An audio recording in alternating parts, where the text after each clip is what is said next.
إن الحمد لله نحمده ونستعينه ونستغفره ونعوذ بالله من شرور أنفسنا ومن سيئات أعمالنا.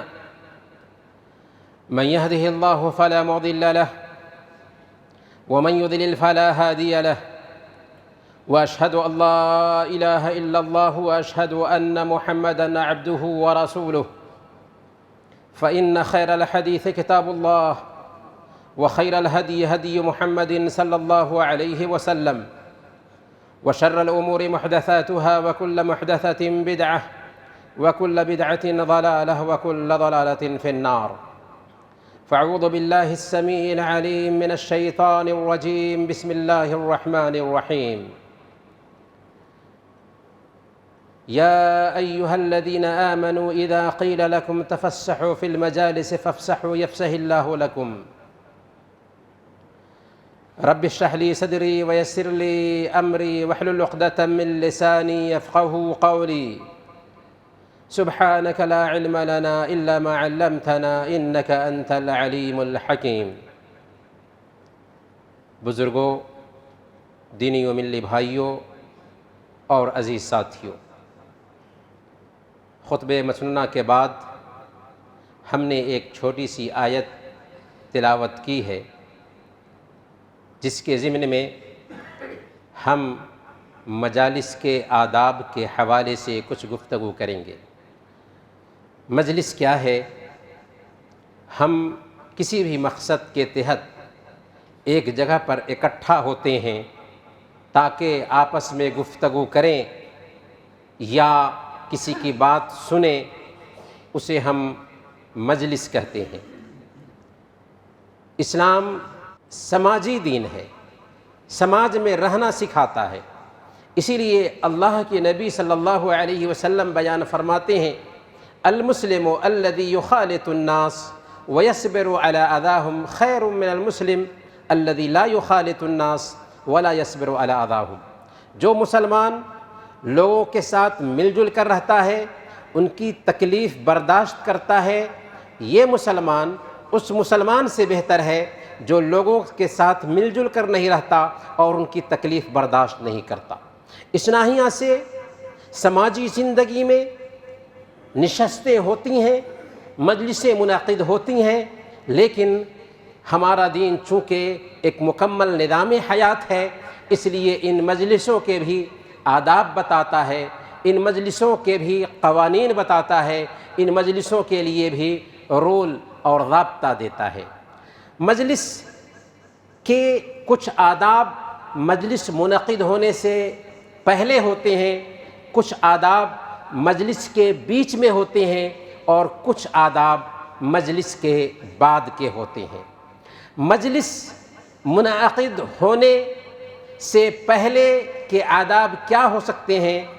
تو سب سے پہلے نمبر پر اس مجلس میں شرکت کے تعلق سے نیت خالص ہو، اچھی نیت سے ہم اس مجلس میں شریک ہوں، کیونکہ ہر عمل کا دار و مدار نیتوں پر ہوتا ہے۔ انما الاعمال بالنیات۔ اور صحیح مسلم کی روایت میں آتا ہے، ایک آدمی اپنے ایک بھائی سے ملنے کے لیے کسی بستی میں جا رہا تھا، اللہ تعالیٰ نے ایک فرشتے کو اس کے راستے پہ لگا دیا۔ اس نے پوچھا، تم کہاں جا رہے ہو؟ اس نے کہا کہ میں فلاں آدمی سے ملنے جا رہا ہوں۔ پوچھا کہ کیا اس کا تیرے اوپر کوئی احسان ہے جو تم چکانے جا رہے ہو؟ اس نے کہا کہ نہیں، میں اس لیے جا رہا ہوں کہ میں صرف اس سے اللہ کے لیے محبت کرتا ہوں۔ تب فرشتے نے اس سے کہا کہ دیکھو، اللہ نے مجھے تیرے راستے میں بھیجا ہے تاکہ میں تجھے یہ بشارت سناؤں کہ تم اس بندے سے اللہ کے لیے محبت کرتے ہو، اس لیے اللہ تجھ سے محبت کرتا ہے۔ تو مجلس میں اکٹھا ہونے کی نیت اچھی ہونی چاہیے۔ دوسرے نمبر پر وقت کا تعین ہونا چاہیے۔ مجلسوں میں بیکار کے لیے اکٹھا نہیں ہونا چاہیے، بیکار گفتگو کے لیے اکٹھا نہیں ہونا چاہیے۔ اس لیے وقت کا تعین بہت ضروری ہے، اور ایک مسلمان بیکاری میں زندگی نہیں گزارتا۔ ایک مسلمان کا وقت بہت قیمتی ہوتا ہے۔ عامر بن قیس رحمۃ اللہ علیہ سے کسی نے کہا قف اکلمک، آپ ٹھہریے، ہم آپ کے ساتھ بیٹھ کر کچھ بات کرنا چاہتے ہیں، تو انہوں نے کیا کہا؟ امسک الشمس، سورج کو روک دو تاکہ ہم تجھ سے بات کر سکیں۔ مطلب کیا ہے کہ ہم اتنے فالتو نہیں ہیں کہ جس کے ساتھ چاہیں بیٹھ کر کے گپ بازی کرتے رہیں۔ تو ایک مومن کی زندگی میں وقت کی بھی بہت قیمت ہوتی ہے، اس لیے مجلسیں جو منعقد ہونی چاہیے قیمتی باتوں کے لیے منعقد ہونی چاہیے، ورنہ مجلسوں کا کچھ بھی فائدہ نہیں ہوتا۔ تیسرے نمبر پر اگر مجلس دینی مجلس ہے، علم کی مجلس ہے، تو یہ سونے پر سہاگا، کیونکہ جب ہم علم کی مجلس میں حاضر ہوتے ہیں تو فرشتے اس مجلس کو گھیر لیتے ہیں، اللہ کی رحمت اس مجلس پر اترتی ہوتی ہے، اور اللہ تعالیٰ اپنے قریبی فرشتوں میں اس مجلس کا ذکر کرتے ہیں۔ یہاں تک کہ صحیح بخاری کی روایت میں آتا ہے کہ یہ فرشتے جب اللہ کے پاس رپورٹ پیش کرتے ہیں، لمبی حدیث ہے، اس میں اللہ تعالیٰ ان مجلس میں حاضر ہونے والوں کے بارے میں کہتا ہے کہ اے میرے فرشتوں، تم سب گواہ رہو کہ میں نے ان سب کو معاف فرما دیا۔ تو فرشتے کہتے ہیں اے اللہ، ان میں ایک آدمی ایسا بھی تھا جو اس مجلس میں صحیح نیت سے نہیں آیا تھا، اپنے کسی کام کے لیے آیا تھا اور اس مجلس میں بیٹھ گیا تھا۔ تو اللہ فرماتا ہے ہم القوم لا یشقی بہم جلیسہم، وہ ایسی قوم ہے کہ ان کے ساتھ بیٹھنے والے بھی رحمت سے محروم نہیں کیے جاتے۔ اسی طریقے سے نیک صحبت اختیار کرنا بہت بڑی چیز ہے۔ اگر ہماری مجلسیں ہوتی ہیں اور نیک لوگوں کے ساتھ مجلس ہے تو یہ سونے پر سہاگا ہے، کیونکہ اللہ کے نبی صلی اللہ علیہ وسلم بیان فرماتے ہیں الرجل علی دین خلیلہ فلینظر احدکم من یخالل، ایک آدمی اپنے دوست کے طریقے پہ ہوتا ہے، اس لیے ایک آدمی کو غور کر کے دیکھ لینا چاہیے کہ کس کے ساتھ وہ دوستی کرتا ہے۔ اور صحیح بخاری اور صحیح مسلم میں اللہ کے نبی صلی اللہ علیہ وسلم نے اچھی دوستی اور بری دوستی کو ایک مثال سے بیان فرمایا ہے، چنانچہ فرمایا کہ اچھے دوست کی مثال مشک بیچنے والے اور برے دوست کی مثال لوہار کی بھٹی کے جیسے ہے کہ مشک بیچنے والے کے پاس تم جاؤ تو یا تو وہ مشک میں سے کچھ دے دے گا، یا تم اس سے خرید لو گے، یا کم سے کم اس کے پاس رہو گے تو اس کے پاس رہنے کی وجہ سے تمہیں اچھی خوشبو ملے گی۔ لیکن لوہار کی بھٹی کے پاس جاؤ گے تو یا تو بھٹی سے چنگاریاں آئیں گی اور تمہارے کپڑے جل جائیں گے، یا کم سے کم وہاں پر رہو گے تو بدبودار بو پاؤ گے۔ تو گویا کہ اچھی صحبت کا اثر ایک انسان کی زندگی پر اچھا ہوتا ہے اور بری صحبت کا اثر ایک انسان پر برا ہوتا ہے، اس لیے اچھی صحبت اختیار کرنی چاہیے اور نیک لوگوں کی مجلس میں حاضر ہونے کا اہتمام کرنا چاہیے۔ اسی طریقے سے اگر مجلس کسی گھر میں ہے تو اس کے آداب یہ ہیں کہ گھر میں داخل ہونے سے پہلے اجازت لے لی جائے، 3 مرتبہ دروازہ پہ دستک دیا جائے، اور دروازہ کے سامنے میں نہ کھڑا ہوا جائے بلکہ کنارے میں کھڑا ہوا جائے۔ اگر اجازت نہیں ملتی ہے تو وہاں سے لوٹ کر چلا جایا جائے۔ اگر پوچھا جائے کہ کون، تو یہ نہ کہیں میں، بلکہ اپنا نام بتائیں۔ یہاں تک کہ فون پر بھی ہمیں چاہیے کہ اپنا نام بتائیں، یہ نہ کہیں کہ میں بول رہا ہوں، کیونکہ میں کہنے سے کچھ مفہوم سمجھ میں نہیں آتا۔ اسی طریقے سے جب ہم مجلس میں جائیں، لوگوں سے ملیں، تو اسلامی ادب یہ ہے کہ لوگوں سے مسکراتے چہرے کے ساتھ ملیں۔ ہمارا دین بہت پیارا دین ہے، اس مسکراہٹ میں بھی اجر اور ثواب دیتا ہے۔ پیارے نبی صلی اللہ علیہ وسلم نے بیان فرمایا تبسمک فی وجہ اخیک لک صدقہ، تمہارا اپنے بھائی سے مسکراتے چہرے کے ساتھ ملنا بھی اس میں صدقہ ہے۔ حضرت جریر بن عبداللہ البجلی رضی اللہ تعالیٰ عنہ کہتے ہیں کہ جب سے میں نے اسلام قبول کیا اس وقت سے لے کر کے اب تک جب بھی میں اللہ کے نبی صلی اللہ علیہ وسلم سے ملا ہوں، آپ مسکراتے چہرے کے ساتھ ملے ہیں۔ تو اللہ کے نبی صلی اللہ علیہ وسلم جو انسانوں میں سب سے زاہد اور عابد انسان تھے، وہ لوگوں سے ملتے ہیں تو مسکراتے چہرے کے ساتھ ملتے ہیں۔ تو گویا کہ یہ ایک مسکراہٹ ایک مسلمان کی پہچان ہونی چاہیے۔ اسی طریقے سے اگر مجلس منعقد ہوتی ہے تو یہ مجلس کسی راستے میں منعقد نہ کی جائے، صحیح بخاری اور صحیح مسلم کی روایت ہے، اللہ کے نبی صلی اللہ علیہ وسلم نے ایک دن صحابہ کرام سے کہا تھا، راستوں میں بیٹھنے سے بچو۔ لوگوں نے کہا کہ یا رسول اللہ، راستوں میں بیٹھنا تو ہماری ضرورت ہے، اس کے بغیر کوئی چارہ نہیں، ہم بیٹھتے ہیں، آپس میں گفتگو کرتے ہیں۔ آپ نے فرمایا اگر تمہارے لیے بیٹھنا ضروری ہی ہو تو راستوں کے حقوق ادا کرو۔ صحابہ نے پوچھا کہ یا رسول اللہ راستوں کے حقوق کیا ہیں؟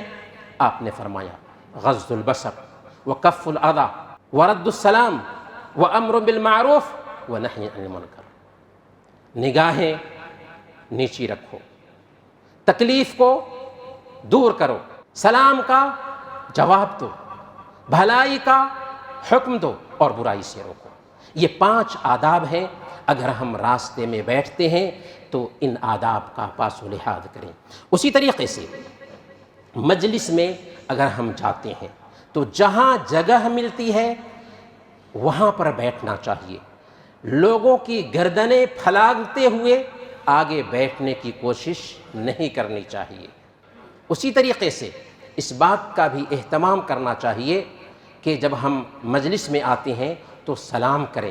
اللہ کے نبی صلی اللہ علیہ وسلم نے بیان فرمایا، جب تم میں سے کوئی آدمی مجلس میں آئے تو اسے چاہیے کہ سلام کرے، اور جب مجلس سے رخصت ہو تب بھی وہ سلام کرے۔ جیسے پہلے سلام کیا تھا وہ سلام ضروری تھا، ویسے ہی جاتے وقت بھی سلام کرنا ضروری ہے۔ گویا کہ آتے وقت بھی سلام کرنا چاہیے اور جاتے وقت بھی سلام کرنا چاہیے۔ اسی طریقے سے 2 آدمیوں کے بیچ بیٹھنے کی کوشش نہ کی جائے۔ اللہ کے نبی صلی اللہ علیہ وسلم بیان فرماتے ہیں، سنن ترمذی کی روایت ہے، آپ صلی اللہ علیہ وسلم فرماتے ہیں لا يحل للرجل ان يفرق بين اثنين الا باذنهما۔ کسی آدمی کے لیے جائز نہیں ہے کہ 2 آدمیوں کے بیچ جگہ بنا کر کے بیٹھنے کی کوشش کرے مگر ان دونوں کی اجازت سے۔ کوئی انسان آتا ہے 2 آدمیوں کے بیچ جگہ بنا کر بیٹھنے کی کوشش کرتا ہے تو ان دونوں کی اجازت سے ہی دونوں آدمیوں کے بیچ میں وہ بیٹھ سکتا ہے۔ یہ اسلامی آداب ہیں جن کا خاص خیال رکھنا چاہیے۔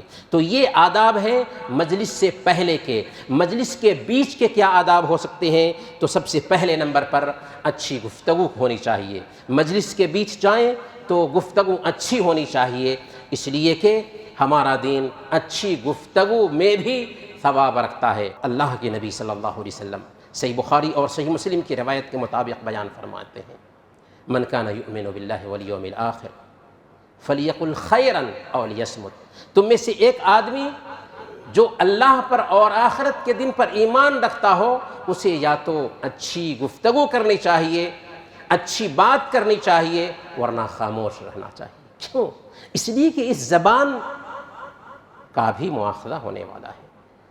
سنن ابی داؤد کی روایت ہے، اللہ کے نبی صلی اللہ علیہ وسلم نے ارشاد فرمایا، ایک بندہ جب صبح کرتا ہے تو جسم کے سارے اعضاء و جوارح زبان سے کہتے ہیں اتق اللہ فینا، اے زبان ہم سب کے بارے میں تم اللہ کا ڈر رکھنا، اگر تو ٹھیک رہی تو ہم سب ٹھیک رہیں گے، اگر تو خراب ہو گئی تو ہم سب خراب ہو جائیں گے۔ اسی زبان سے غیبت ہوتی ہے، اسی زبان سے چغلی ہوتی ہے، اسی زبان سے بیکار باتیں ہوتی ہیں، اسی زبان سے دوسروں کو گالی دی جاتی ہے۔ اسی لیے زبان کی آفتیں بہت زیادہ ہیں۔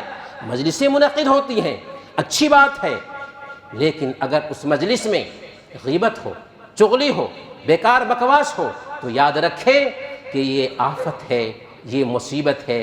اور آج ہماری مجلسوں کا سب سے لذیذ گوشت کیا ہوتا ہے؟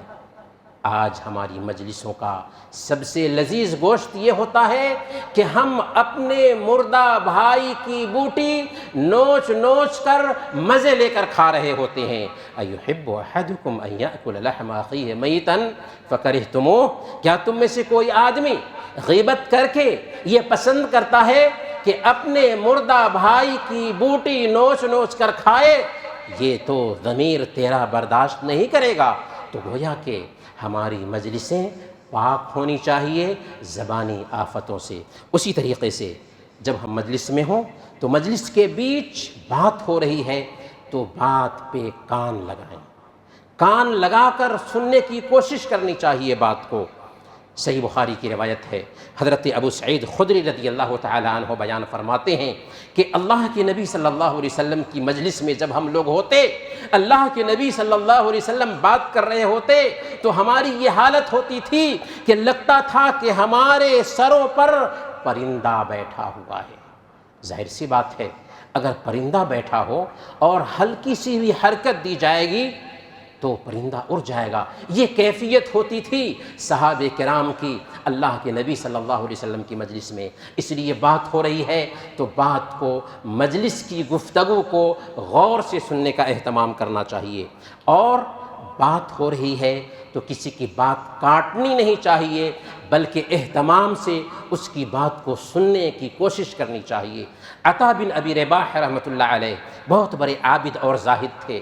وہ کہتے ہیں کہ ایک بندہ جب گفتگو کر رہا ہوتا ہے تو میں اس کی گفتگو کو غور سے سنتا ہوں، گویا کہ میں ابھی وہ گفتگو سن رہا ہوں، حالانکہ اس انسان کے پیدا ہونے سے پہلے میں نے وہ گفتگو سن رکھی ہوتی ہے۔ اس لیے کہ اگر بات کاٹتے ہیں تو یہ اچھے ادب کے خلاف ہوتا ہے، اور اگر بات میں بات داخل کر دیتے ہیں تو یہ بھی اسلامی آداب کے خلاف ہے۔ اس لیے بات سننے کا اہتمام کرنا چاہیے۔ اسی طریقے سے مباح گفتگو کر کے مجلس کو خوش کرنے کا اہتمام کرنا چاہیے۔ اللہ کے نبی صلی اللہ علیہ وسلم کی مجلس کے بارے میں حضرت جابر بن سمرہ رضی اللہ تعالی عنہ سے پوچھا گیا کہ کیا آپ لوگ اللہ کے نبی صلی اللہ علیہ وسلم کی مجلس میں بیٹھتے تھے؟ تو انہوں نے کہا کہ بارہا بیٹھے ہیں۔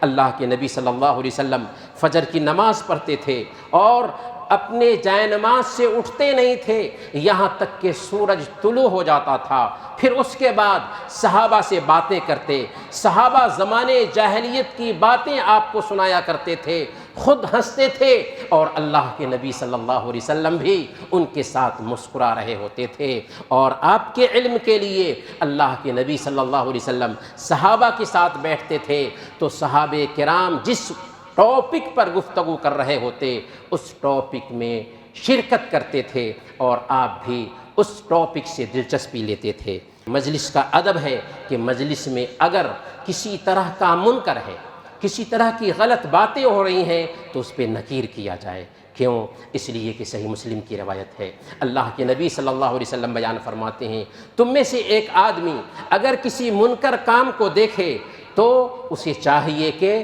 اپنے ہاتھ سے روکے، اگر ہاتھ سے روکنے کی طاقت نہ ہو تو زبان سے روکے، اگر زبان سے روکنے کی بھی طاقت نہ ہو تو دل میں برا سمجھے، اور یہ ایمان کا ادنا ترین درجہ ہے۔ اسی طریقے سے اگر 3 آدمی ہو مجلس میں تو 2 آدمی تیسرے آدمی کو کنارہ کر کے آپس میں سرگوشی نہ کریں، آپس میں بات نہ کریں۔ اللہ کے نبی صلی اللہ علیہ وسلم بیان فرماتے ہیں، اذا کنتم ثلاثہ فلا یتناجا اثنین دون الآخر، کہ جب تم 3 آدمی ہو تو 2 آدمی ایک آدمی کو کنارہ کر کے بات نہ کرے۔ کیوں؟ اس لیے کہ ہو سکتا ہے کہ اس کو یہ احساس ہو کہ بات شاید میرے بارے میں کی جا رہی ہے، غلط فہمی دل میں پیدا نہ ہو۔ اس لیے ہمارا پیارا دین اس سے منع کرتا ہے کہ اگر 3 آدمی ہیں تو ایک آدمی کو کنارہ کر کے 2 آدمی آپس میں بات کریں، یہاں تک کہ 4 آدمی بھی کیوں نہ ہو، 5 آدمی بھی کیوں نہ ہو، 6 آدمی بھی کیوں نہ ہو، لیکن ایک آدمی کو کنارہ کر کے 5 آدمی بات کر رہے ہیں، 6 آدمی بات کر رہے ہیں تو یہ بھی غلط ہوگا۔ ہاں 2 آدمی الگ ہیں، 2 آدمی الگ ہیں، بات ہو رہی ہے، کوئی حرج کی بات نہیں ہے۔ اگر کوئی مجلس منعقد ہوتی ہے تو اس مجلس کو اللہ کی یاد سے آباد کیا جائے۔ یاد رکھیں، مجلسیں امانت ہوتی ہیں، مجلسوں کے بارے میں بھی کل قیامت کے دن پوچھ گچھ ہونے والی ہے۔ اس لیے اگر مجلسیں اچھی ہوئیں تو یہ مجلسیں ہمارے لیے گواہ، اگر مجلسیں اچھی نہ ہوئیں تو یہ مجلسیں ہمارے خلاف گواہ ہوں گی۔ اسی لیے اللہ کے نبی صلی اللہ علیہ وسلم بیان فرماتے ہیں، مسند احمد کی روایت ہے، ما جلس قوم مجلسا فتفرقوا عن غیر ذکر اللہ الا تفرقوا عن مثل جیفۃ حمار، کہ جو قوم کسی مجلس میں بیٹھتی ہے اور وہ مجلس اللہ کے ذکر سے خالی ہو کر کے جدا ہوتی ہے، برخاست ہوتی ہے، تو گویا کہ اس مجلس میں بیٹھنے والے مردار گدھے کے پاس سے اٹھے ہیں۔ وَيَكُونُ ذَلِكَ الْمَجْلِسُ حَسْرَةً يَوْمَ الْقِيَامَةِ، اور یہ مجلس ان سارے لوگوں کے لیے قیامت کے دن حسرت کا سبب بننے والی ہے۔ حدیث میں اللہ کے نبی صلی اللہ علیہ وسلم نے سمجھایا کہ اگر ہماری کوئی مجلس ہے اور اس مجلس میں اللہ کا ذکر نہیں ہوتا ہے، یوں ہی بکواس کرتے رہے یہاں تک کہ مجلس سے اٹھ گئے، تو اللہ کے نبی صلی اللہ علیہ وسلم نے سمجھایا کہ گویا کہ ایسی مجلس تھی جہاں پر دسترخوان بچھایا گیا تھا اور اس دسترخوان پر مردہ گدھے کو جو بدبودار تھا چنا گیا تھا سب لوگوں کے کھانے کے لیے، اس مردہ بدبودار گدھے سے لوگ اٹھ کر کے آ رہے ہیں۔ اس لیے مجلسیں آباد ہونی چاہیے اللہ کے ذکر سے۔ اور پھر جب مجلس ختم ہو تو کفارۃ المجلس کی دعا بھی پڑھنی چاہیے۔ کفارۃ المجلس کی دعا ہی ہے یہ کہ مجلس میں اگر کوئی غلطی ہو جاتی ہے، کوئی بری باتیں ہو جاتی ہیں، تو یہ دعا جب پڑھ لیں گے تو یہ دعا دراصل اس مجلس میں ہوئی باتوں کے لیے کفارہ بنتی ہے۔ اللہ کے نبی صلی اللہ علیہ وسلم نے یہ دعا سکھائی، آپ کو یہ دعا یاد رکھ کے پڑھنا چاہیے۔ سبحانک اللہم و بحمدک اشہد ان لا الہ الا انت استغفرک و اتوب الیک۔ تو یہ آداب ہیں مجلس کے بیچ کے۔ مجلس کے بعد کے آداب چند لفظوں میں ہم یہ جان لیں کہ پہلے نمبر پر مجلس میں کوئی راز کی بات ہوئی ہے تو اس راز کی حفاظت کرنی چاہیے، کیونکہ بات اگر راز کی ہے تو راز رکھنا چاہیے۔ اللہ کے نبی صلی اللہ علیہ وسلم بیان فرماتے ہیں، سنن ابی داؤد کی روایت ہے، آپ نے فرمایا اذا حدث الرجل الحدیث ثم التفت فہی امانہ، کہ ایک آدمی کوئی بات کرتا ہے اور پھر لوٹتا ہے تو یہ بات دراصل امانت بن جاتی ہے۔ اس لیے اس راز کی حفاظت ہونی چاہیے۔ اور اللہ کے نبی صلی اللہ علیہ وسلم کے صحابہ، یہاں تک کہ صحابیات بھی اپنے بچوں کو راز کی حفاظت کی تعلیم دیا کرتی تھیں، لہذا راز کی حفاظت ہونی چاہیے۔ اسی طریقے سے مجلس میں جو علم کی باتیں ہوئی ہیں ان باتوں پہ عمل ہونا چاہیے، اس لیے کہ علم وہی ہے جس کے مطابق اپنے آپ کو ڈھال لیا جائے۔ اگر علم کے مطابق عمل نہیں ہے تو اللہ نے فرمایا کمثل الحمار یحمل اسفارا، وہ اس گدھے کے جیسے ہے جو کتابوں کا بستہ اپنی پیٹھ پر لادے ہوا ہے۔ کتابوں کا بستہ ایک انسان اپنی پیٹھ پر لادے ہوا ہو اور اس کے مطابق عمل نہ کرتا ہو تو اس کا کوئی فائدہ نہیں ہے۔ اسی طریقے سے مجلس میں اگر خیر کی باتیں ہم نے سیکھی ہے تو دوسروں تک اس کو پہنچانے کا بھی اہتمام کرنا چاہیے۔ یہ مجلس کے بعد کا ادب ہے، اس لیے کہ ہم مسلمان ہیں، ہم داعی ہیں، ہم اس لیے اس دھرتی پر وجود میں لائے گئے ہیں کہ ہم دوسروں کو خیر کی طرف بلائیں۔ اور صحیح مسلم کی روایت ہے، اللہ کے نبی صلی اللہ علیہ وسلم بیان فرماتے ہیں من دعا الی ھدی کان لہ من الاجر مثل اجور من تبعہ لا ینقص ذلک من اجورہم شیئا، جو کوئی کسی بھلائی کی طرف بلاتا ہے اس کو کرنے والے کے جیسے ثواب ملتا ہے اور کرنے والے کے ثواب میں کسی طرح کی کمی نہیں ہوتی۔ تو اگر ہم نے اس مجلس میں کوئی اچھی بات سنی، یہاں تک کہ آج کے خطبہ جمعہ میں ہم نے کوئی اچھی بات سنی اور اس پر ہم نے عمل کیا، تو عمل کریں گے تو اس کا ثواب ہمیں ملے گا، لیکن اس بات کو دوسروں تک پہنچائیں گے، دوسرے تیسرے تک، تیسرے چوتھے تک، یہاں تک کہ 10 آدمی اس پر عمل کرنے والے ہو جائیں گے، تو اس کا فائدہ کیا ہوگا کہ ہم نے اکیلے عمل کیا اور اس پر 10 آدمی نے عمل کیا۔ ہمیں اکیلے عمل کرنے کا تو ثواب ملے گا ہی، ان 10 آدمیوں کو جو ثواب ملے گا 10 آدمیوں کے ثواب کے برابر ہمارے کھاتے میں بھی وہ نیکیاں ٹرانسفر ہوتی رہیں گی، یہاں تک کہ ہم قبر میں چلے جائیں گے اور یہ نیکی کا کام کرنے والے ہوں گے، قبر میں بھی ہمیں اجر اور ثواب ملتا رہے گا۔ یہ ہے اجر دعوت کا۔ تو یہ ہیں کچھ آداب مجلس سے پہلے، مجلس کے بیچ میں اور مجلس کے بعد میں۔ اللہ تعالیٰ سے دعا ہے کہ اللہ تعالیٰ ہمیں مجلس کے آداب کو سمجھنے اور ان کے مطابق اپنی زندگی ڈھالنے کی توفیق عطا فرمائے۔ بارک اللہ لنا ولکم فی القرآن العظیم ونفعنا وإیاکم بالآیات والذکر الحکیم انہ تعالی جواد کریم ملک بر رؤوف رحیم۔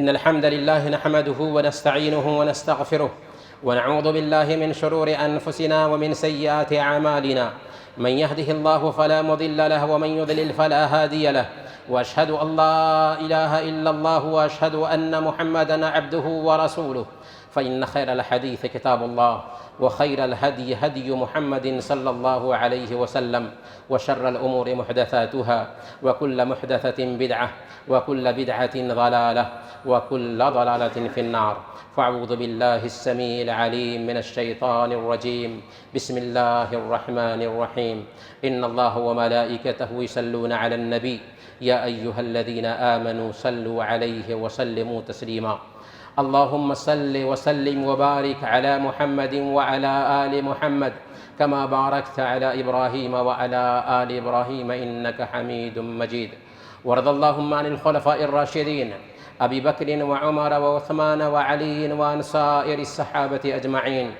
اللهم أمطر شآبيب رضوانك على جميع المؤمنين والمؤمنات والمسلمين والمسلمات الأحياء منهم والأموات، اللهم لا تدع لنا ذنبا إلا غفرته ولا هما إلا فرجته ولا دينا إلا قضيته ولا حاجة من حوائج الدنيا إلا قضيتها يا أرحم الراحمين، اللهم أعز الإسلام والمسلمين وأذل الشرك والمشركين ودمر أعداءك أعداء الدين، عباد الله رحمكم الله، إن الله يأمر بالعدل والإحسان وإيتاء ذي القربى وينهى عن الفحشاء والمنكر والبغي يعظكم لعلكم تذكرون، واذكروا الله يذكركم وادعوه يستجب لكم ولذكر الله أكبر والله يعلم ما تصنعون۔